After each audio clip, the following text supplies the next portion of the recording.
Comme vous le savez sans doute, Bong Joon-ho va sortir Mikey 17 dans 2 semaines au cinéma, un film extrêmement attendu et un des films que j'attends le plus de l'année 2025.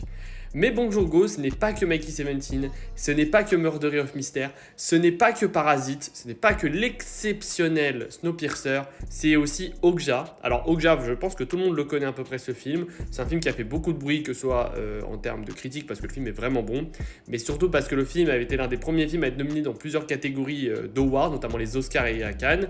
C'était l'un des premiers films à sortir exclusivement en plateforme de streaming à avoir été nominé.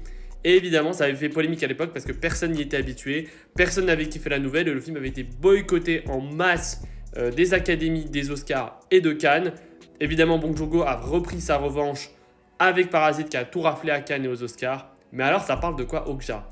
Eh bien, Okja, c'est une critique de la surconsommation, du capitalisme et surtout du traitement des animaux et de l'environnement. Car c'est des thématiques qui touchent beaucoup Bong Joon-ho sur l'environnement, notamment en Corée du Sud, qui rencontre des problématiques parce que c'est un État qui est dans le surcapitalisme et dans la surexploitation, comme de nombreux pays dont la France.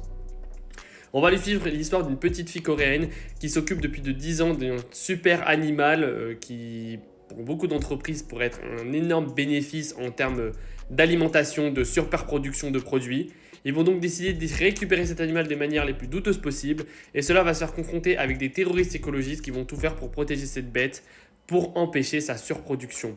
Alors le film de Bong Joon-ho, ça respecte à peu près tous ces codes de sa filmographie. On a de l'humour assez asiatique, vous comprendrez pourquoi si vous aimez bien les jeux vidéo japonais, coréens et les œuvres. Vous saurez de quoi je parle si vous avez vu ces films-là et joué à ces jeux. Une assez bonne réalisation qui me permet de montrer la contemplation de la Corée du Sud, qui est... Et cette époque-là, on commence vraiment enfin à reconnaître le cinéma coréen, les œuvres coréennes, même si évidemment on a eu de nombreux classiques du cinéma coréen qui étaient sortis, mais je parle en termes de grand public. On a un casting extrêmement solide, je pense notamment à Paul Dano, car c'est le premier film où je découvre Paul Dano, et c'est devenu instantanément un de mes acteurs préférés. Et surtout, ce film-là, comme Snowpiercer, qui avait été une critique de l'environnement, une critique des hiérarchies, et bien là, ça critique le capitalisme, qui va faire détruire une relation entre une petite fille et son animal, juste pour de l'exploitation de la viande, quitte à même faire des choses plus que immorales de la part des écolos terroristes qui vont faire une chose impardonnable par rapport à Okja, cette pauvre bête qui n'a rien demandé.